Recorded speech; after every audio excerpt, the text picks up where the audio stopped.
luy dem ci biiru doomu aadama bu fekkente ne ni dañu ko jéggaani bu fekkente ne ni ginnaaw jéggaani bi ab saytu amu ci dafa yomb mu jëral doomu aadama aw lor loolu mooy solo waxtaan wi nga ni tey ñu dalal ci ku ci amum njàng di docteur Saliou Ciss expert santé sanitaire di spécialiste institution et d'analyse des risques SPS c'est ça alors docteur ñu ngi lay gërëm di la sant ci teewaay bi.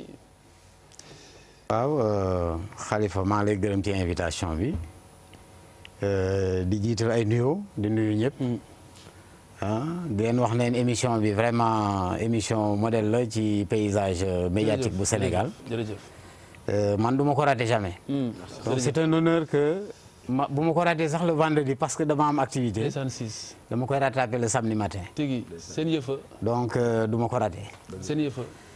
may rafetlu vraiment idée gars yi ñëpp. seen taxawaay ci émission bi. très bien alors Cissé. ak loo nekk docteur xam naa ni mbiri lekk moom lu la war a intéressé la xam naa sax moo tax nga jàng si ndax Cissé ak Ciss moom yëpp benn la rek Cissé ak Ciss ak Sylla lépp même chose ah donc xam naa ne loolu bokk na si tax nga intéressé aussi affaire bi. léegi situation bi fii au Sénégal rawatina yii di jóge bitim réew yu si bari. lan mooy li la si gën a interpellé ba mu doon lu la ñor loo xamante ni bëgg nga tey waxtaan si ak askanu Sénégal gën leen ci yee.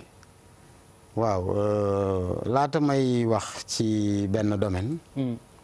damay jiite wax d'abord sécurité sanitaire mooy lan. waaw dina si am solo. sécurité sanitaire ay pexe la yu ñu lal. pour fexe ba ñam bii nit kiy tiim. di ko lekk mu bañ koo lor benn yoon. bu fekkee jëfandikoo na ko ci ni mu ko war a jëfandikoo ak bu fekkee defar nañ ko ni ñu ko war a defaree. loolu mooy sécurité sanitaire des aliments. ma ñëw tuuti ci historique nag ni mu tëddee bu ñu fàttalikoo ci ay années 90 doon nañu wax ay crise bu amoon en Europe di wax ay affaire vache folle. ñu tuddee woon ko encéphalie bovine spongiforme EBS. depuis crise boobu fekk na lu jiitu loolu depuis 61 FAO créé benn structure bu ñu tuddee Codex Alimentarius. xam naa war ngeen ko dégg. Codex Alimentarius boobu. moo doon gëstu déjà ci wàllu ñam. wàllu lekk lépp lu jëm ci biir. ak yeneen. donc codex bi mu gëstoo FAO créé ko. OMS fekk ko en 63.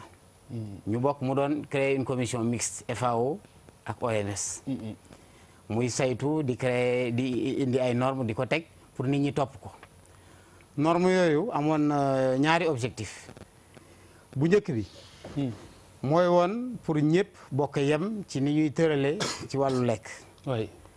beneen bi pour yombal jëflante ndax ay nit bu ñu bëggee jëflante foog ñu bokk kàddu.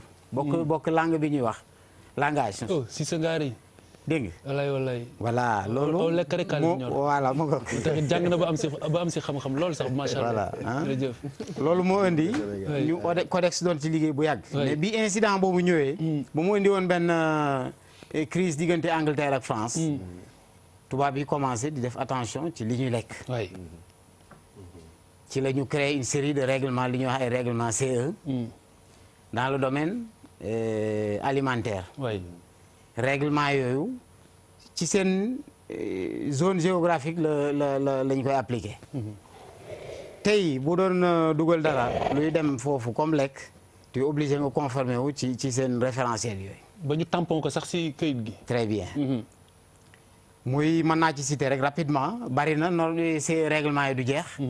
mais bi ci gën a yi ci ëpp importance mooy lu jëm ci li ñuy wax paquet d'hygiène muy 6 règlements. mu règlement 178 2002 ñu tuddee ko Food Law mooy la loi sur les aliments. moo tënk lépp ay autorités de sécurité sanitaire yi jiite affaire kuréel lekk yeeg yëpp moo ko tënk mooy base réglementation. ci alimentation.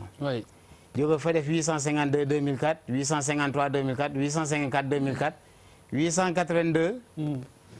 ak 183 2005. mu tudd paquet d'hygiène mooy 6 règlements yooyu ma la yooyu yëpp nag mooy dem ba ci contrôle officiel ak normes d'hygiène yi au niveau des produits alimentaires.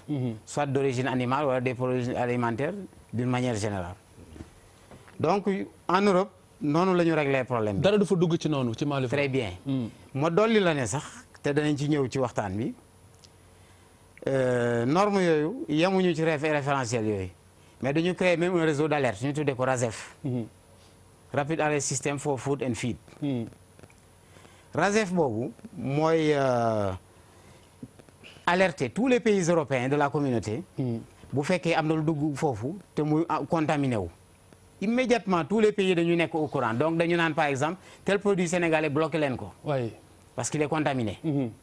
Ça ne marche plus. ñun fii au Sénégal nag bokk nañu codex bien sûr am nañu un comité codex fii mais boo demee tubaab bi non seulement am nañu loolu mais am nañu li ñuy wax des autorités de sécurité sanitaire des aliments. mais ñun fii ci réew mi fii suñu dispositif. ni mu bindoo voilà fii ni mu bindoo mooy am na un comité codex. Comité codex boobu mooy dox actuellement au Sénégal. amaguñu autorité donc moom mooy dox. am na aussi beaucoup de services yu ci bokk mel ni ministère du commerce ministère de la santé ministère de l'agriculture de la pêche ñoom ñëpp ñu ngi ci comité boobu. voilà. très bien ba ma leeral rek ne Cissé mi docteur Saliou Ciss njàng bi mu njàng si wàllu ñam bariwul si réew mi. lijaase mu si am non non très sérieusement c'est l'un des rares experts si wàllu woowu. léegi est-ce que au Sénégal ci ni mbir yi doxe ak normes yi niñ ko mën a saytoo est-ce que ñun war nañoo am njàqare ou pas est-ce que mën nañ tëdd nelaw lekk ba suur. non njàqare boobu rawatina lii di jóge bitim réew. lii di jóge bitim réew lu tuuti la sax ci li ñu mën a lor ñun. oui. comment. parce que loolu xëy na mën nga ne population bi yëpp dañu koy utiliser. oui. mais Khalifa maraîcher bi liggéey fële jël ay pesticides utiliser ko ci ay produits am. oui. am soxla dans 2 jours du respecter délai avant récolte bi mu récolter produit am dem jaay ko sur le marché nga lekk ko. mais ko loolu moo gën a graaw yële. te kenn contrôlé wu ko. voilà. parce que fii produit buy dugg au Sénégal am na un contrôle au niveau du ministère du commerce am nañu un laboratoire très équipé. boo am expertise aussi. xam naa côté boo leen ci bëgg waxtaan sax boo leen ne contacter day ñëw gën leen a leeral loolu. am nañu un laboratoire bu bien souvent dañuy def ay opérations. xanaa ñooñu ceeb bi da leen rëccoon riz parfumé bi xanaa da leen rëccoon. waaw loolu mënul ñàkk. mënul ñàkk moo am ay cas yu échappé. waaw mais contrôle de l'eau tout le temps dañu koy def avant que produit ñu mën ko accepter au Sénégal. très bien voilà. Bouba loo xam si mbir mi. waaw mais bon li ma xam si mbir mi c'est si constat bi ngay am. moom mooy des fois nga dox si tali bi sax xam nga produit mën na dugg si réew mais produit dañ koy conserver lekk. dafa am fu ñu koy denc ak lu ñu koy dencee. donc c'est pas parce que lekk bi dugg na ci dëkk bi rek. correctement que nit ñi war nañ ko mun a consommer. moom mooy dafay convoquer même si li ñu doon wax sànq c'est-à-dire que dafa am ay affaires yoo xam ne ñun dañ ko war a sécuriser. waroo ko gis si mbedd bi. waroo di ko parce que ñun mënuñu basé wu que si li ñuy gis teg suñu bët ak li ñuy dem di jëndi mais ñëpp xam nañ que ni boo génnee di jëndi am na mbir yu bëri yoo xam ne mënoo teg sa loxo ci kaamin ne. lii baax na wax fa dëgg yàlla donc li mu wax ni li docteur wax li ma si gën a sax attirer sama attention mooy dañuy prôner le consommer local et tout ça c'est-à-dire que moom day remettre en question sax parce que c'est pas parce que c'est fait au Sénégal rek que c'est bon ou c'est bien parce que li mu convoqué nii c'est une question très pertinente c'est-à-dire que bu ñu defaree Sénégal sax ci yan anam lañ ko defaree ba di ko jox population bi donc contrôle boobu c'est moom moo ëpp important sax que defe naa liy dugg si kii bi te loolu dafa convoqué aussi man bi mu waxee loolu dama xaw a tiit tuuti parce que effectivement c'est pas que dañu naan bayal wala defaral Sénégal rek lekkal mais bay bi dafa am ay délai bay bi dafa am ni ñu ko war a defee donc loolu est-ce que aussi du convoqué sax beneen réflexion bu gën a parce que souvent naan consommer local mais voilà il faudrait aussi consommer local mais ba pare àddina bi aussi dafa dox boo xam ne bëri na ay produits yoo xam ne wóoram ni am nañ ko fii moo gën a baax sax ci wér-gu-yaram muy convoquer encore ce processus d'éducation d'information pour que nit ñi aussi même seen habitude yi ñuy lekkee mu am tuuti changement ak amélioration par rapport ak ñi àddina bi di doxee par exemple on sait que on est dans un pays où on mange très mal c'est clair ça y loolu dafa am solo ab ceeb rek soo jëlee avion nga dem Abidjan wala nga dem beneen dëkk nga dellu siwaat fii di nga xam ne li ñuy Tigi, lekkee tigi. mais est-ce que moom laay wax ni population bu jàng am njàng mu baax wér di lekk lu baax loolu dafa am solo mais éducation boobu façon bi ñuy lekkee ñun boo xoolee un Birima Ndiaye bu génnee taxaw sol t-shirt non sérieux non non xoolal li may wax nii dafa am solo c'est pas parce que je suis slim t-shirt moulin ou t-shirt moulin. c'est pas parce que sama taille bi C'est presque El Hadj Birima Ndiaye, attention quand même. oui tout à Parce que fait. El Hadj Birima Ndiaye quand même. non xam nga li may wax nii li may wax nii c'est-à-dire que il faut pas chercher trop loin saa biir bi baax na. parce que la façon de manger non am na biir ah non. bàyyi leen ma terminer rek jant ba ni fàng nga ne amul kan ku xiibon. non ma ni ce qu'on mange non waaw mais Khalifa li may wax nee na dañu xiibon. waaw mais li may wax ni c'est-à-dire que moom mooy njëkk doon lekk suuf bi nga nekk xale ak buuba ay waa kër ñëw ay frère grand sœur ne ma daa lekk man ngóone ma ko daa lekk suuf bu da raq lekk suuf ne da bu lekk bu ma kon suuf see la jàpp. mais plus sérieusement. waaw plus sérieusement c'est-à-dire que bu ñu ko banaliser rek teg ko noonu ci suuf dama ne la ngóone merci ah xoolal bi ñuy lekkee ça veut dire que on mange très mal Ngoné looy wax Birima na nga ko seet. Non, da koy wax télé da koy wax télé bi. on mange très mal oui. on mange très mal te ñun amuñu benn projet bu bien défini boo xam ne mi ngi aider population yi à améliorer Oui. seen façon bi ñuy lekkee ñi si gën a bëri dañuy confondre am moyen ak lekk gu baax ku ci yor moyen biir Birima Ndiaye damay lekk yàpp naan meew c'est ça le slogan au Sénégal. damay lekk yàpp di naan meew. donc pour wane souvent le soir. pour wane c'est li docteur bi wax yëpp ñoom rôle bi ñu am si population bi pour que quand même que le Sénégalais à partir de maintenant dañuy wax ay émergence ak ay mbir yooyu yëpp lii yëpp pour man ci loolu la il faut qu'on mange sain oui. et on ne mange pas sain on mange n'importe comment oui Charles. le premier moteur de développement dëkk c'est la santé de sa population et il y a benn silence bu doy waar ci côté googu xam nga Khalifa quand tu n'as pas la sécurité alimentaire parce que sécurité alimentaire mooy production yow sa production ba pare taxawal nga ko c'est accessible disponible accessible tu l'utilises stable tout ça ce sont les principes même de la sécurité alimentaire yow amuloo ko tu es dans une situation d'insécurité alimentaire si biir loolu mu am loo xamante nag leneen la fay fekk xam nga Khalifa docteur wax na utilisation mais pourtant les bureaux sont là les gens ne font pas le travail loolu laa la wax sànq dama am fu mu commencé jàkkaarloo mën na le degré d'exigence ñun amuñu ko dañuy wax rek ça veut dire on a tous les papiers mais liggéeyuñu tey par exemple da ngay toog di dóoral la benn publicité yaourt ñu ne la yaourt bi mun nga ko garder pendant 3 mois mais lan lu tax mun nga koy garder pendant 3 mois ban principe actif de conservation moo fa nekk pour nga denc ko ñu ne la amidon mais amidon bu bëri lu mu lay dox pourtant am na war na fi am ay analystes alimentaires ak nutritionnels la table de nutrition pour nga mun a xam la composition alimentaire ak nutritionnelle xamuloo ko xam nga pourquoi tubaab bi xam ko mais parce que il est exigeant c'est la grande différence qu'il y a entre ñoom ak ñun on lu mu tudd dañuy absorber lu bëri après ñu ñëw ci assimilation bi nag indi jàngoro yoo xam boo xoolee tey yan feebar lañ doon am xoolal feebar yoo xam ne ñoo ci gën a am doole fii Sénégal c'est le diabète oui. c'est l'hypertension nga jóge ci loo xamante ne moom la ñu xamoon suñu maam yi loolu lañ mus a lekk musoo dégg ku lekk cere sëb màgg ci cere waaw ba di am hypertension wala diabète pas cere léegi ni ñu ko toogee de cere sëb la woon ça veut dire que tey bi ñuy lekk léegi da ngay ñu téye ko bomb ba diw bi di suite bah ça c'est ça veut terrible. loolu la c'est grave ça veut dire que tey xam nga cere bu saf suukar.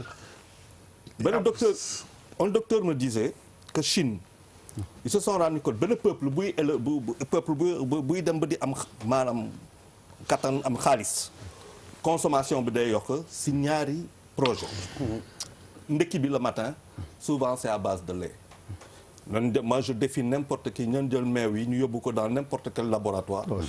ay béy waay bu ñu defoon analyse ba saa waay gars yi bàyyi non mais c'est une vérité qu'il faut dire au Sénégal. loolu koy wax nañ ko fi. waaw mais je veux dire mais Khalifa on ne peut pas avoir des gens que nous payons et qui ne font pas leur travail. surtout sunguf bi sunguf mel. waaw déglu ma Khalifa man waxuma tumal pare naa ak sunguf ba.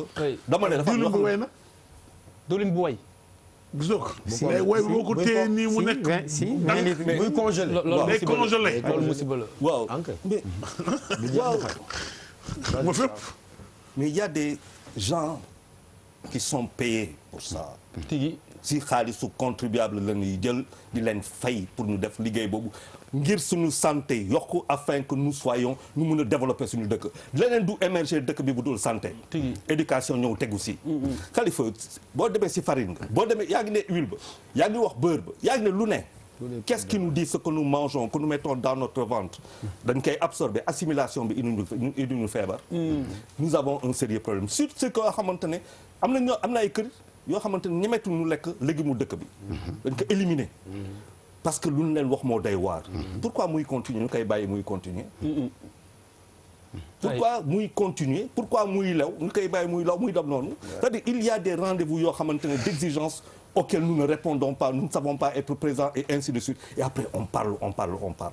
gis nga beneen affaire boo xam ne moom a gën a tiital Khalifa bu fekkente ne yow amoo sa sécurité alimentaire parce que sa production nationale motul tubaab yooyu di ñëw par les APE et ainsi de suite ñëw indi seen cargaison lekk yëpp indi ko sa dëkk. di nga retrouver wu ak forme maladie yoo xamante ne musuñu ko am ay forme de cancer yoo xamante ne musuñu ko am te ñoom pare nañ ak loolu parce que lekkatuñu loolu. le cancer de l'estomac c'est-à-dire il y a des cancers que nous connaissons chez la femme. le sein ainsi de suite góor yi ñu xam ko. on va se retrouver avec de nouvelles formes de cancer qui vont nous tuer beaucoup plus vite qui vont coûter beaucoup plus cher. Absolument. On dort par rapport à ces choses-là. tey boo duggee dans les grandes surfaces. Je suis désolé il y a personne qui peut me dire que lu ñuy jaay boobu c'est bon pour nous. keroog maa ngi dégg benn affaire boo xamante ne daf ñu tiital defe naa fii lañ ko wax wala maa ngi koy lire fenn. que ceeb bu ñuy lekk waruñu ko lekk. waaw lu koy wax nañ ko fii Charles. waaw mais expert wax na ko. waaw ñu door ko si suuf mu bondé. mais je veux dire voilà notre grand problème. Oui. Alors on a des gens qu'on paye. on a un ministère on a des ministères ñu toog di wax rek lu nekk ñu wax ko mais on continue à manger des riz destinés à des chevaux. on continue à manger des beurres des laits yoo xamante ne ça fera de nos enfants des cancérigènes dans 15 ans 20 ans. Donc dans 50 ans tu imagines quelle population on va avoir avec quel type de santé par rapport à tout ce qu'on a. Exactement. Professeur. Très pertinent Charles bon le problème de fond Khalifa mooy ni ko docteur Dioundié il aime souvent parler de patriotisme mais je crois que foofu la nag le patriotisme am son sens. parce que ñu nangu ko ñu bañ ko. oui nu mu tuddati toxical waste tey la gën a doy waar. ça veut dire que de manière objective boo ko seetloo à l'échelle du monde. Afrique ñàkk na fayda ñu baal ma ci wax bi ñàkk fayda boo xam ne c'est un champ d'expérimentation. un champ de consommation. mais de tous les déchets yi nga xam ne dans le système alimentaire européen et mondial dañ ko fa dindi complètement li lay njëkk a jaaxal mooy yow gis nga vidéo boobu ab chinois la ab français la plutôt nan la am na pot de concentré tomate yoo xam ne mu ngi ñëw fii mais mbir ma ne na tomate amatu ca périmé couleur bi changé nee na muy wax ñu cuub ko yokk ci ay colorant jël yeneen produit yoo xam ne jotewul dara ak tomate dëbb ko castéo du dugg France defar ko ba mu jekk. waaw du dugg France du dugg États-Unis du dugg Belgique du dugg fan la jëm marché africain. c'est extraordinaire. ça veut dire que donc il est temps que ñun ñu taxaw. ne ou bien dañuy continuer nekk mbalitu àdduna bi.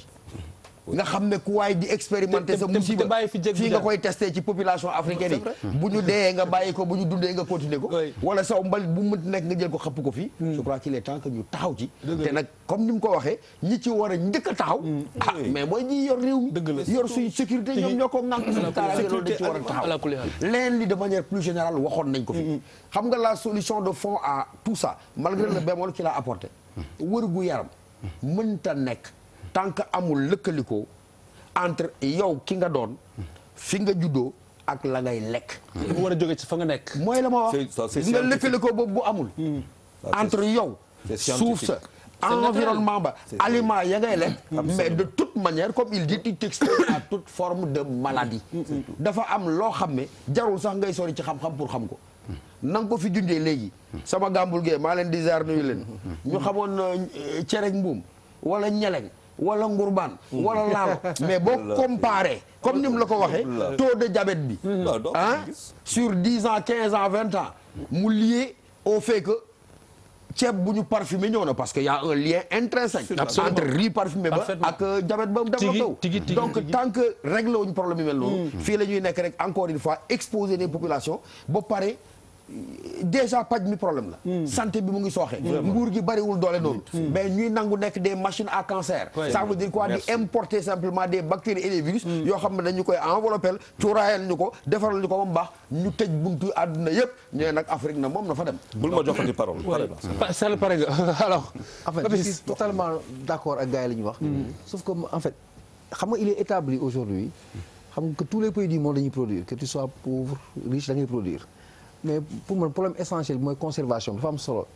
parce que il m'est arrivé de regarder par exemple là où il y a plus de sécurité alimentaire en Europe nga xool l'organisation des supermarchés mais même foofu dañu am ce problème de date de péremption c'est-à-dire quel produit doit-on consommer bala nañu war consommer mu dem ba entraîner l'histoire de dumping dumping bi sur la base de la concurrence sur les prix nga comprendre que ne dumping bi am na c'est lié à la conservation donc ñii péremption bi jot na kay jotul mu wàññi ko donc c'est un phénomène mais mondial jël naa permis fii grande surface yi donc quand dans les zones les mieux sécurisées bu ñu amee ces problèmes imagine-toi un peu nous ce que nous devons subir mais xam nga loolu il paraîtrait même ça nga baal ma yuy waaj a périmé dañ koy daw gaaw indi Sénégal léegi xool mais xam nga lu muy inspiré man lu muy inspiré personnellement xam nga je vais m'arrêter un peu sur les associations consuméristes c'est pas que qu'elles soient pas braves ñu ngi jéem a def effort et damay glisser encore hein Tu es gentil. Non, ils existent. Tu es très gentil. Tu es un grand diplomate. Voilà. Oui, dis les choses. Ces gens-là dorment. Ne me fais pas dire ce que je veux pas dire. Mais après tu vas le dire. Ouais, moi, je laisse-moi dire ce que j'ai conçu comme analyse. Réveillez-vous. Voilà. Donc association consumériste il faut fu ñu amee ak développement Sénégal ak fu ñu toll fu ñu war a amee njëriñ et Khalifa j'ai dit xam naa société civile dañu ma mere xam nga société civile c'est pas tout simplement les questions politiques c'est pas simplement constitution bi wàññi nañ ko yokk nañ ko non wàññi nii non société civile dafa elle doit être présente dans tous les segments de la société mais un pays comme le Sénégal l'Afrique fi ñu pauvre ñun si yow la ñu soxla ñu lay yee tu es un universitaire nga am xam danger yi nekk docteur mais wala tu peux aider ton peuple sans faire de la politique. Absolument. Mais c'est de la politique. Il faut encourager c'est de la politique. Absolument. Mais loolu sax c'est de la politique. Non, je veux dire la politique c'est de la politique comme on l'entend. C'est le devoir politique au sens noble. Actuellement la question docteur pour man du loolu moo koy régler parce que xam nga moo tax j'ai convoqué volontairement l'histoire des supermarchés en France là. C'est une réalité. Ils sont sécurisés entre guillemets par rapport à ñun. Donc ñun c'est un problème d'information, d'éducation, d'amener les populations à comprendre un peu ñoom ay rapports sains entre les aliments ak en attendant les autorités ñoo war a jël mais ça c'est des intellectuels sénégalais yi société civile ñoo war a démultiplier wu les membranes pour accompagner les populations et mais produit yooyu bu ñu fi duggee c'est parce que dañu autorisé pour ñu dugg fi n'est-ce pas? Pas que la politique quoi. Mais autorisation bi ça fait suite à des analyses au niveau du laboratoire ba mu doon conforme ak seen ni ñu ko déclaré. Maintenant waxuñu lii dugg te contrôlé wuñu ko loolu tam ça arrive. Parce que tout le temps nga dégg ñu ne service vétérinaire jàpp nañuy yàpp bu ñu dugal à partir du sud du pays. ak ku dugal ay tàngal yoo xam ne c'est des produits falsifiés kenn xamul nu ñu ko liggéeyee. loolu ministère du commerce amu ci accès. mais bu mu am accès dana ko vérifier te am na expertise bi. mais xam nga dëggam tubaab day toog moromu tubaabam nak ko waxuma la ak africain.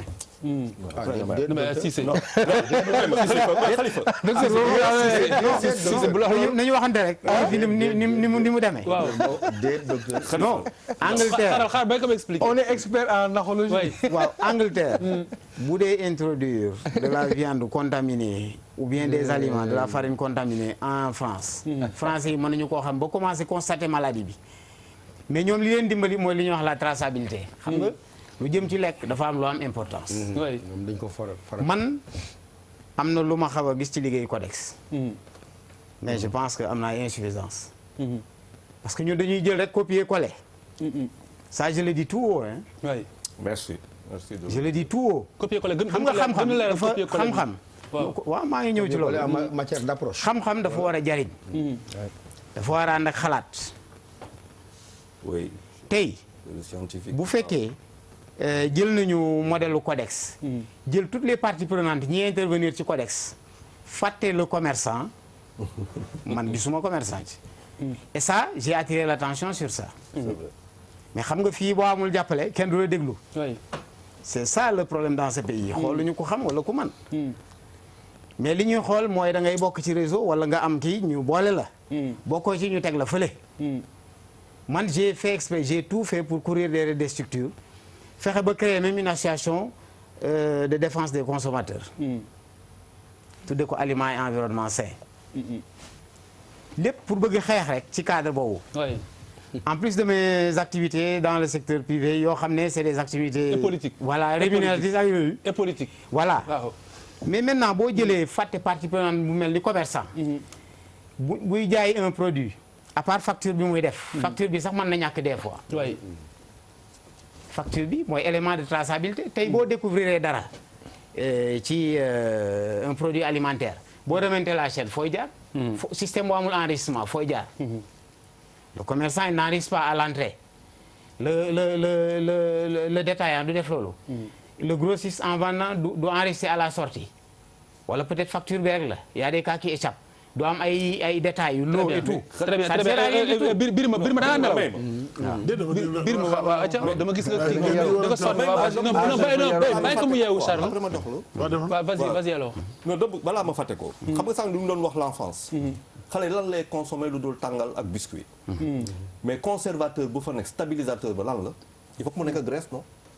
gélatine de porc. ban gélatine déedéet waxuma porc du ma si yokk porc. gélatine allez gélatine. Quel est le travail qui a été fait pour que nos enfants qui consomment ces choses-là mu wóor nañu ko lu ñuy consommer moom lañ bëgg. si loolu lañ leen yar. kooku mooy première réponse waxuñu ko. muy meew bu leen di jox ak bonbon yu ñuy lekk ak chips yu ñuy lekk. nous avons un problème de ce point de vue là. si xale yi rek laa la wax. nga jël dëkk boo xamante ne 70% moins de 30 ans boo demee si 30 ans yooyu nga am 60% moins de 12 ans moins de 15 ans. mooy que ta petite enfant sur une génération tu arrives à quoi c'est pour te dire mooy lu muy wax nii.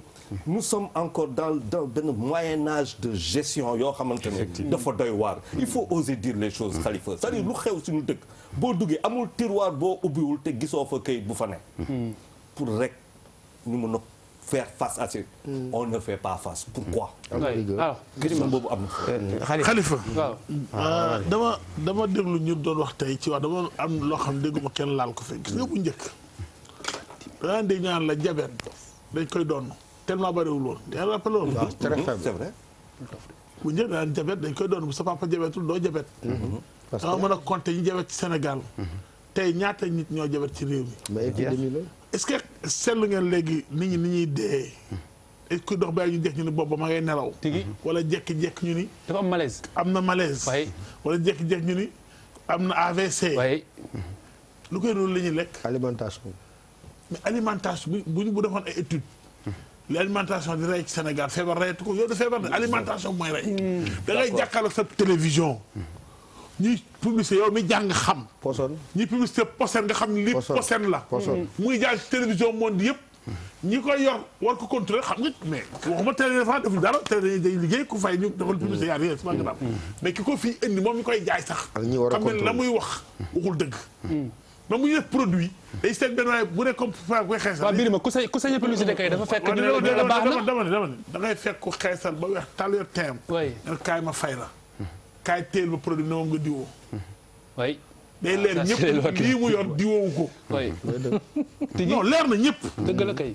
donc dañoo bàyyi population bi ak ñoom seen bopp. merci c'est tout. en réalité c'est ça dañoo bàyyi nañu xoolal dafa mel ni bu njëkk bu daan essayé ay garab.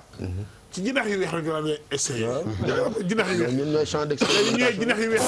ñun ñooy cobaye yi léegi. c'est ça la vérité. buñ ko nëbb le dernier roi même d'Écosse. essence bi ñuy lakk dégg nga scandale fi gën a.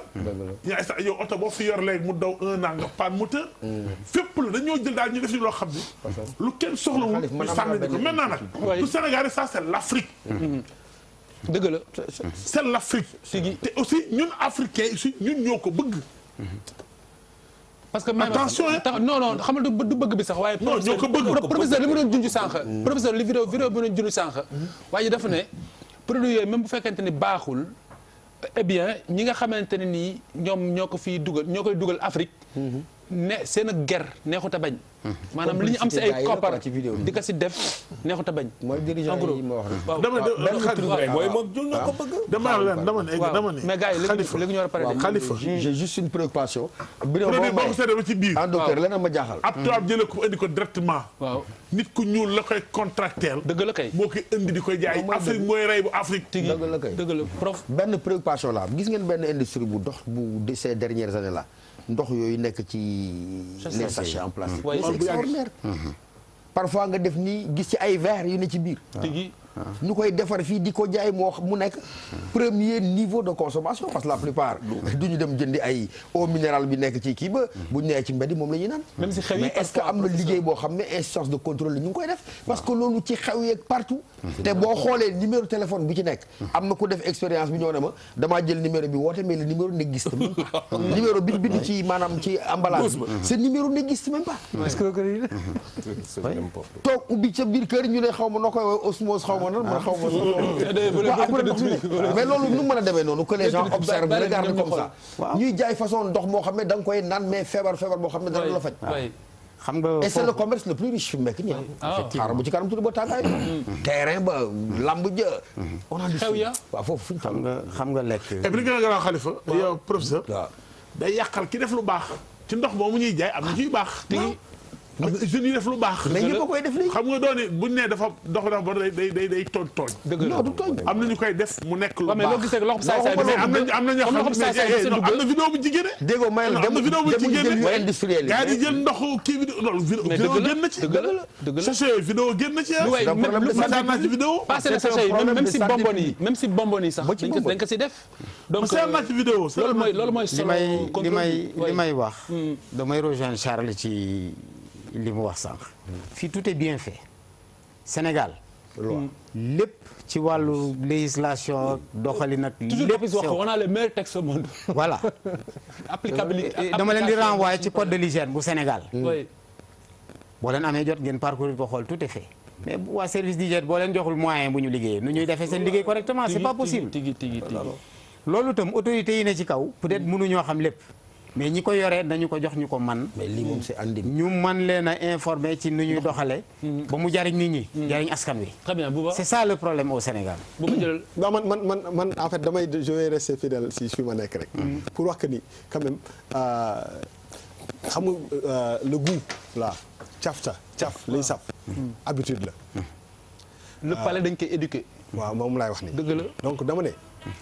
boo seetlee sax ñi am dëggantaan moyen ñooy ceux qui mangent mal. c'est clair. ñi am moyen sax jënd lu baax ñoom ñoo gën a lekk lu bon parce que li professeur wax boo demee ci àll ba am na noo xam ne nit mi ngi koy dund parce que amul moyen mais au moins c'est sain parce que nous on a quand même Pierre doo ñu wàññil son bi tuuti nga ngir yàlla mais jërëjëf donc pour wax que ni c'est-à-dire qu'aujourd'hui c'est processus d'éducation boobu pour man c'est primordial il faut ñu jàngal nit ñi nan la ñu lekkee soo amee xale saa waay dañu nekk ci réew mi nga xam ne amuñu moyen donc xale bi la mag ña lekk lay lekk mu am 2 ans 3 ans 4 ans commencé lekk mu am 20 ans nga bu ko changer l'habitude am day compliqué donc li am solo ba am solo mooy le problème boo demee ba ca biir habitude yi li ñu tàmmal lekk suñu kii yi ba tax ñoom Birima Ndiaye yi ak ñoom Papis di yar ay biir loolu la ñu wax alors si la dernière question mu ngi concerné ba tey ci li nga wax sànq ne produit bi fi dugg dañ koy contrôler mais xam lu ma jaaxal yéen ñëpp gis ngeen que weeru koor surtout weeru koor bu ñëwee ñi sant Cissé ñi sant Sylla ñi sant Touré Jaxate pas Jaxate bul fàtt sa bopp on est tout ça ñooñu xam dañoo def dañoo dem si ay étal yoo xamante ne nii fa la ñu teg ay produits ay conserve yoo xamante ne da lay biir ne yu bari dañuy périmé yenn saa yi dañuy effacer date bi li ñu wax c'est des expériences qu'on vit alors loolu lan moo si taxawaay lan moo xew parce que loolu bu dee ñu ngi koy teg nit ñi di si teg seen bët ñu kaa jaay am na lu xew. waaw xam nga politique du tëral rek ay loi ak ay règlement mais communication dafa am solo ci politique bi ngay appliqué. loolu tam problème mu Sénégal la communication. est-ce que da nga toog ba ñuy sensibiliser nit ñi ne leen lekk tel cas ñu wane benn image ni kii kat nii mu mel nii lekk koo ko def. mais loolu bu ñu ko defoon nit ñi dinañu ragal. et pourtant loolu mu ngi arrivé nit ñi. oui. ça arrive après faut pas nga joxoñ Birima en disant mu ngi arrivé nit ñi parce que après non pas Birima t-shirt bu serré rek nga taxaw nga ne Birima li mu lekk nii voilà nous gardons la ligne donc communication dafa am importance volet am importance la ci une politique absolument très bien kon ñu ngi lay gërëm di la sant te de fàttali ne di nga dellu siwaat bu soobee suñu borom surtout bu ñuy jegee weeru koor bi comme weeru koor bi dañ koy bër surtout bu ñu koy jegee il faut nga dellu siwaat pour gën a wax ak gars yi te li ñu war a lekk suñu sa mbokk yi waa ñi sant si seen ñooñu ñu ñëw si gis-gis bi. ngir jàmbaar yi doon xeex te bal tàkkul di riir ngir ñi doon gàddaay ci yoon yu metti ak ngir képp koo xam ni soldat ndëpp tumuranke ci guddi gi and we chase the bomb the times of freedom fashion ci diggante Marat Massé bi jululi suuf seddee. alors gis-gis bu njëkk bi moom mooy Déthié Faye Déthié Fall pardon bu dafa jum Déthié Fall bu pôle des non alignés mu ne mbirum parrainage bi ab doxalin la boo xamante ni jubluñu ci lenn lu dul daal di éliminer candidats yi nga xamante ni maanaam dañuy gêner Papis. waaw mais ça c'est un débat de fond sur l'histoire du parrainage c'est que autant argumentaire bi mun na plausible parce que mun nga comprendre ñu ne la quelqu'un qui a des aspirations d'être président de la République. Papis taxawal il faut ñu waxaat parrainage bi pour mu gën a leer si ñi ko jotal gu la xam.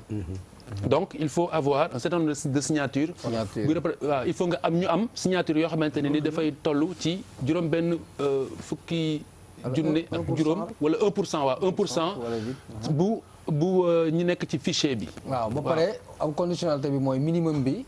moitié maanaam 7 régions yi si 14 du Sénégal am. voilà plus pratiquement nga am 2000 signatures par région. moom mooy. c'est ça confirmer ne am nga dayoo pour nekk candidat candidature. voilà. je parle de ce postulat dafa am solo ci benn côté. boo xoolee ne nit bu waree am ambition présidentielle te amul 2000 personnes ci région. il fait perdre du temps il crée des dépenses. ça peut être un argumentaire boo xamante ne. par rapport à une situation ça peut se comprendre c'est cohérent. waaw mais li ci am bay am mooy buy demee bañ koy def nañ ko def sur la base d'une concertation tu sais pourquoi. parce que ki koy proposé ak ki nekk tey nguur bi système bi ñu génn nii. moo ko élire moom si boppam. très bien Charles. wala ma taxaw waaw. non dañ ko gën a approfondir. si c'est nécessaire Charles. je pense que dañ ko gën a. waay xam nga bon pour poursuivre si yoonu kii rek Papis. constitution on a une constitution boo xam ne 2016 bi rek lañ ko kii moom. le 20 waaw référendum bi passé. waay bu bëgg a xaar à 10 mois 11 mois de la présidentielle pour indi leneen. c'est-à-dire il faut respecter les Sénégalais. constitution bi réglé na affaire bi. Papis lu ma wax si on a 300 et quelques partis il est vrai que koo xamante ne mënoo am 2000 signatures bëgg a dem présidentielle mais loolu la Sénégal teral. et on a une constitution mais restons avec notre constitution. en amont ñu rationaliser parti politique yi. mais c'est ce que ça veut dire c'est-à-dire on peut pas. c'est le problème de fond. mais absolument dafa am loo xamante ne. leçon man j'aurais préféré ñu xaar 2019 ñëw. au sortir de 2019 ñu proposer loo xamante ne et puis on est plus dans une. très bien dans une dynamique. très bien Bouba. waaw mais pour man genre cacophonie bi yàgg nekk ak parti yi nga xam ne ay xaw ma ñaata milliers lañu. fii Sénégal. loolu lii lay convoqué donc c'est sûr que état bi gis na une opportunité. quand même ci affaire bi. peut-être mu jël affaire yi indi ko ci côté pour peut-être en profiter mais li Papis wax c'est-à-dire que on ne peut pas yeewu suba rek. oui aussi imposer dara loo xam ne peut-être. tey tey convoqué nga jël convoqué. waaw léegi benn. bàyyil convoqué waaw benn affaire ah. waaw convoqué nga jël booba tey convoqué nga jël. dafa xew. bàyyil convoqué. beneen affaire dafa am. je pense que aussi ce thème là. quand même Khalifa dañ lay ñaan ñu dellu si. mais dañ koy approfondir absolument non dañ koy approfondir. il faut ñu tas ko. pour nit ñi gën ko xam. non da nga raté actualité. Charles Faye y a un arbitrage. une hiérarchisation. ay démocrate. man ni Charles Faye. doo démocrate. en tout cas jàkkaarloo bi de lenn xam naa ko mooy kenn du ko tyranniser. di ko jaarloo fu mu war a jaar ni ñooy créer actualité bi. man maay tyran. professeur waxal. waaw on crée l'actu. li ciy gaa ñu wax rek c'est-à-dire il faut que bu fekkee démocratie lañ nekk. oui acte bu ñuy teg mu nekk un acte consensuel moom mooy li gën. oui parce que démocratie li koy avancer c'est des moments de consensus fort. léegi esprit parrainage bi ça vient régler un problème. parce que parrainage bi sur jour du néant mooy li am ci élection législative yi. ñu commencé naan sax il faut trouver une solution. parce que nombre de candidats yi. kenn xamatul ba ñu naan nañ ko def par 5 xamatul ba ban système lañ utiliser woon pour génn ci. donc le problème de fond mooy démocratie bi il faut que ñu rationaliser ko. tu ne peux pas dans un corps électoral bu toll mu toll. nga bugg a am 500 000 partis. il faut que on trouve un moyen de légiférer. ñu dindi la prolifération des partis. yaa ngi may fàttaliku man la bu ma jotoon réew mi. parce que Sëñ Tuubaa mu supprimer tous ces partis politiques là. non il faut pas nous ruiner. man it dama am casquette homme politique ah. oui mais on le sait bien yaa ngi bokk ci Diagne Fada c'est ça. voilà très bien on le sait bien. c'est pas méchant c'est pas méchant fii ñëpp a ko bokk. dama am casquette politique mais li ma doon proposer man. mooy ñu bàyyi ku bëgg a def élection nga dem bu fekkee parti politique légalement constitué la. bu élection yi passé nag amoo 1%. ñu dis bay wëyul muus. mais yëpp man xam nga li sama problème ci Khalifa. waaw problème Birima déglu leen problème Birima. fi ñu problème bi dafa eggul. man de jàpp naa ne ku war a jiitam réew pour nga am 2000 signatures yomb na est-ce que xam nga benn candidat bu nekk. 2000 signatures à quelle échelle dama ne nañu wax candidat bu nekk si la lay coûter population sénégalaise. au moins de la moitié des 14 non waxal ñu sunu xaalis ñoo ko moom de. politiciens yi moom wuñ ñu de. waxal nañ la wax candidat bu nekk bu élection jeexee ñaar lay coûter population bi. def ko tem lii. dégg nga wax bi. ñaar lay coûter population bi. donc je pense que man li ma wax ni muy ci pouvoir ak opposition. jërul coow li mu am. bien que nag lu ñu mën a def pour wàññi. léemoon ci ñun ñëpp ñoo interrogé woon élection législative yi. nañ changé li fi am lii baaxul. très bien ku voté législative sonn nga. dinañ ko gën a yaatal ñu ñëw si bis topp mais dama ne nañ ko war a waxtaanee. na position bi. xam ne dañoo war a waxtaan. merci alors gouvernement xam ne dañoo war a waxtaan. justement xoolal réponse ministre baa ngi nii ministre de la justice Ismaïla Madior Fall mu ne candidature boo xamante ne nii mënu la am 1% bu fichier électoral bi du candidature bu am solo bu pertinente boo xamante ne nii yanu na maanaam. en tout cas ci démocratie yi xam yëpp dañoo respecté ci monde bi. am na parrainage doon naa man am xam nga am problème bu ñu noonu comme ni France da nga xam ne. donc yow da nga ànd si li ministre bi wax. non dama ne xam nga xëy na am problème ci parrainage. waaw doon nañu les élus locaux. les élus ñoo koy def. ma ne boobaa farfarlu ndax élus yi bari. très bien merci alors. mais inscrit ana nga si li ministre bi wax.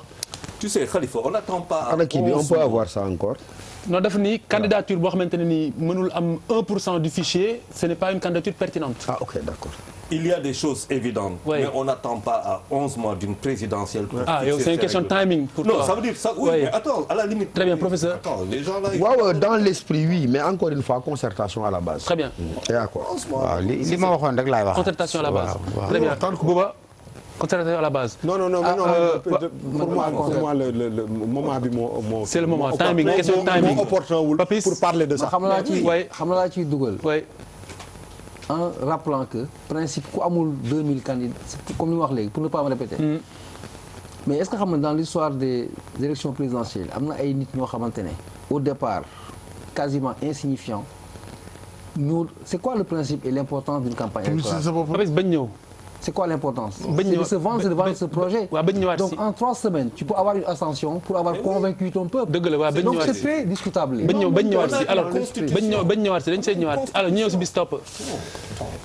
bis topp moom mooy maître Moussa Diop directeur général bu Dakar Dem Dikk mu ne rapport ARMP bi la ni rapport bi rapport bi c'est faux c'est complètement faux li si nekk c'est faux ndax marché boo xamante ne nii dépassé wul 30 millions de francs CFA marché la yoo xamante ne dañ leen considéré comme ay marché yoo xam ne dafay waa kay mu ngi noonu dafay nekk marché boo xamante ni demande de renseignement de prix lay doon waaw loolu la wax donc mu ne rapport bi ko épinglé kon c'est complètement faux ndax yeneen marché yi nga xamante ne nii dépassé nañu loolu noonu c'est des marchés yooyu ñooñu dañ leen war a soumettre appel d'offre mais bu xamante ne nii àggagu fa renseignement de prix lay doon donc mu ne waaw il faut nga mënaan ñu texte bi pour ñu mën si concentrer wu voilà donc ce rapport est tout simplement un faux rapport les marchés qui ne dépassent pas 30 millions de francs CFA sont considérés comme des demandes de renseignement de prix et les marchés qui le dépassent sont sujets à des appels d'offres voilà donc ne moom rapport bi gëmu ko booba man xam nga lu ma jaaxal. par exemple ay agence yi ARMP interpellé benn nit par rapport ak benn marché c'est-à-dire que ñun ñoo moom dem dikk. ñoo moom ARMP. c'est-à-dire que si bu fekkee ni directeur bi génn na ne lii c'est pas vrai obligation la pour ñoom ñu génn aussi préciser wala ñu éclairer mais boo nopp c'est-à-dire que noppi finalement doo xam fan la dëgg bi féete. ils sont assez outillés pour dire li DG bi wax dëgg la lu dëgg. professeur. bon je ne maîtrise vraiment pas les termes du débat. maîtrise Bouba xam nga la gravité c'est quoi nous avons une institution qui fait du faux et un directeur général qui dit que tu fais du faux dans la perception des Sénégalais. Tu sais, mais c'est grave. C'est très grave. alors c'est très très grave. 6. waaw très bien 6. alors Birima en tout cas quand même rapport ARMP bi ban na lu ñu ci mën a discuter. en tout cas moom li xaw ma lu ñu koy épinglé moom du ma défendre lu wax lu wóor mais li mu liir nii. xam nga ñëpp a ngi lay déglu. doo wax loo xam ne day génn ñu lay reetaan. très bien code des marchés moom lii la wax. très bien alors ñu ñëw si bis topp. lii la non donc mais pourtant Birima pourtant tënk nga de Birima. non waxuma dara. ah bal ma ati ñëw si bis topp ñëw si bis topp pour terminer bis topp mooy ambassadeur Espagne au Sénégal Alberto Vireira ambassadeur d'Espagne mu ne li xew waaw mu ne ce qui s'est passé donne une vision contraire à la réalité l'Espagne n'est pas un pays xénophobe l'Espagne n'est pas un pays raciste il n'y a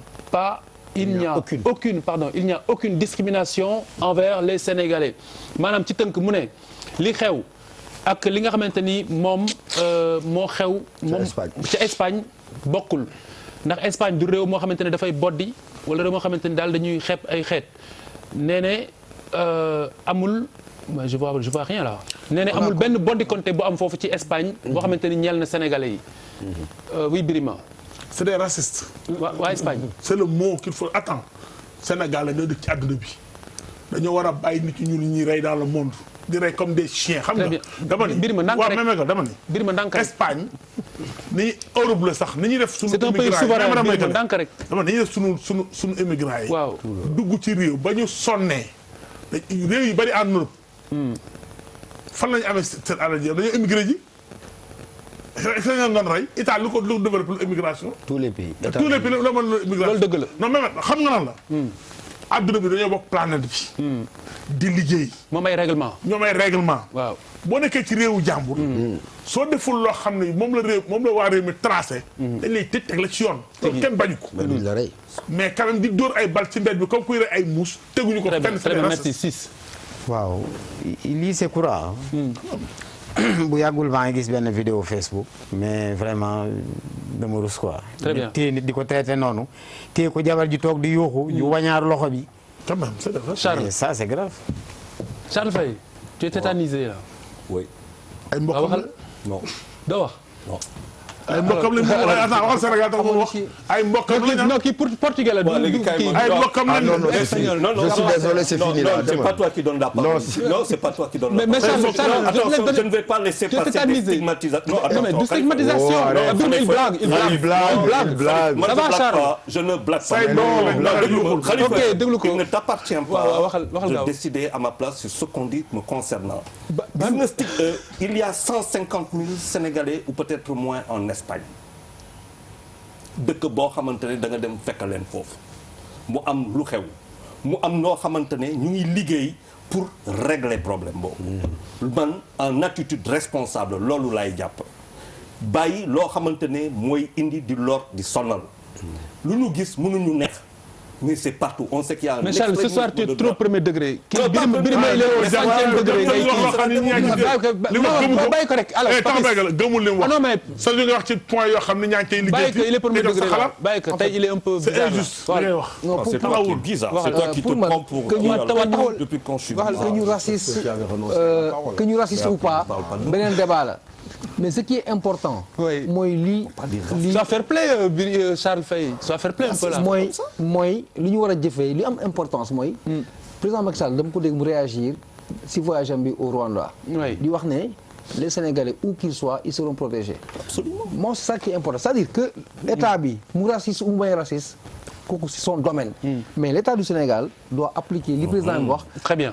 que mu nekk Espagne, Gambie, absolument, Mali, il faut que le président bi wax mu nekk une réalité. C'est ça qui est important. Absolument. Mais pour man un ambassadeur qui fait une sortie comme ça wax lii xam nga la mooy prouver li mu wax. moom mooy que acte boobu ñu posé que waa Espagne jël matukaay yi ñu war a jël pour wane que les gens qui ont fait ça. ñu teg leen devant les cours et tribunaux. Très bien. pour man c'est du wax. très bien jëf la pour que les Sénégalais. waaw déglu ma rek tey juróom-ñaar am na ko ñu juróom-ñetteel ci ligne bi benn soxna bu nekk Espagne justement pour terminer ci gis-gis bi soxna si ñu ngi lay déglu ci li nga xamante ni moom mooy li ambassadeur bi wax. waaw salaamaaleykum. maaleykum salaam très rapidement ci gis-gis bi. waaw maa ngi leen di gërëm yéen ñëpp di leen sant. très bien. xam nga li xew na mais dafa xaw a sensible. mais immigration ci boppam moo xaw a métti. oui ñu ngi jaale nag ñi gaañu ñëpp mais nañu bàyyi su benn événement amee rek ñu bëgg ko généraliser wala ñu politiser ko. très bien c'est pas normal. très bien. man def naa Italie def naa France def naa Espagne. mais Espagne sincèrement tane na c'est pas un pays xénophobe ou raciste. les gens sont bien traités. la mooy problème bi foofu c'est pas à 100% nag faraluma nekk ambassadeur bi mais li ma vivre rek laay wax sama àqu laay taalaay. très bien. li am métti na trop mais la poire est divisée en deux. parce que comme li Bouba wax sànq nul n'est censé être au-dessus de la loi. soo demee ci dëkk même ci Sénégal loi bi ñu fi teg da nga koo war a respecter buñ ne la bul def lii bul ko def boo ko defee yoon jaar sa kaw ñooñu jaar sa kaw tam bu ñu ëppalee def la traitement bu ëpp tamit ñooñu dañoo war a jaar seen kaw. très bien. mais vraiment man gisuma fi racisme bu bari. parce que la preuve. boo na cëpp Espagne ñu lay njëkk wax damal jàngi espagnol école ba ngay jàngee dañ lay jox carte jox la beneen carte boo xam ne dañ lay jox lekk di la jox naan di la jox yére yaa ngi dégg. oui. soo ko bañee def nag dem yow di def hors la loi di jaay wala di def di lekk ci kaaja bi ñu lay dàq wala lii yaa ko def sa bopp. fii les femmes sont bien placées femmes yi dañoo am seen place. très bien. di fay seen location di def seen ay lekk kenn maltraité wu leen kenn dàqu leen. waaye nag góor ñi surtout nag samay rak am naa ci ay rak li ñuy def du yoon ndax ñu waa Sénégal foofu bu ñu jëwoon place de l'indépendance jaar buntu kër président jëm hôpital lal fa suñu ay carton di jaay ay false wala ay lii police moo ñu fay fekkee. très bien. la preuve opposition bi gis nga buy marche police da leen di dàqee. nañ waxante dëgg. très bien. dee dafa sensible yàlla moo ko yor. nit ku war a gaañu kenn mënu ci dara ñu dàqee la ñu bañ laa dàqee am na ñoo xam ne bu ñu tëjee police rek daw. parce que li ñuy jaay du yoon ku dem ci dëkku jaamu nag la waa réew mi bëgg vraiment pour tout te dire xoolal Bouba xoolal Khalifa. oui. espagnol yi bi autorité sénégalaise yi ñëwee à savoir le kii. le directeur des Sénégalais de l'extérieur. oui Keba. Sori Kaba. fekk na fi le consul général moom dafa absenté woon sax mais écoute na séjour am mu ñëw. fekk na fi madame Awa Cheikh Mbengue conseillère économique. fekk na fi le ministre délégué de l'ambassade. eh bien ñu ñëw ak autorité espagnole yi ñu def benn réunion. la première adjointe du maire et le secrétaire général du maire de l'Ayuntamiento de Madrid maanaam du maire de Madrid. oui. bañ waxtaanee seen biir def nañ benn proposition ñu ne dañuy jël xale yi elloo ñuy lal ay mantel di jaay ay frotté ak ay false parce que loolu ñi am seen marque. les grandes puissances ñoo ko dénoncé moo tax policiers yi di leen dàq ak di leen tere. très bien madame. léegi ñu ne leen daañu leen defal ay formation théorique ak pratique. mais ñaari xale duñ nangu formation bi. jox waaw formation théorique pratique maanaam jàngal leen métier. oui oui très bien madame. merci su ngeen ko nangoowee. oui. dina leen joxale une petite bourse léegi su ngeen paree xam nga yow léegi boo waree def uti liggéey te amoo këyit. oui. da nga war a am contrat. c'est clair maintenant fan nga yóbbu ngay def liggéey boobu. foofu dana la defal contrat. nga am këyit. te Espagne rek ngay gis 3 ans yu nekk bu dee demoo police jaayoo drogue defal dara li ñuy wax arrego boo gisee ku mel ni Bouba Ndour mu am société mu defal la contrat da ngay am këyit. très bien madame. merci beaucoup am naa këyit merci beaucoup merci beaucoup je pense que c'est très très clair ni nga ko tënkee leer na ku nekk def si sa opinion ku nekk def si sa opinion bopp. Birima non non mais on parle pas de ça. rien ne justifie. dama ne li mu wax. waay lan lañ wax. waaw. wax nañ fi ne bu dee ci réew jàll da nga respecté. waaw dëgg la dëgg la. mais du raison bu doon un américain ñoo xam ne wala. non non mais elle n'a pas dit que c'est une raison. elle n'a pas dit ça bu ñu jógee si loolu. waaw waaw en partant bien sûr Birima c'est une sénégalaise qui vit en Espagne bëggoon na intervenir si point bi. C'est ta liberté Birima ñuy jaalewaale également la sénégalaise qui a été tuée accidentellement dit-on pour l'instant aux États-Unis benn xale bu jigéen faatu également donc ñu ngi jaal mboolem koo xamante ne nii faatu nga exception lii c'est exception la moo tax ñu jël ndaw si gis-gis bi parce que lu ñu réyee moo ni demee te moo ko war donc excellent week-end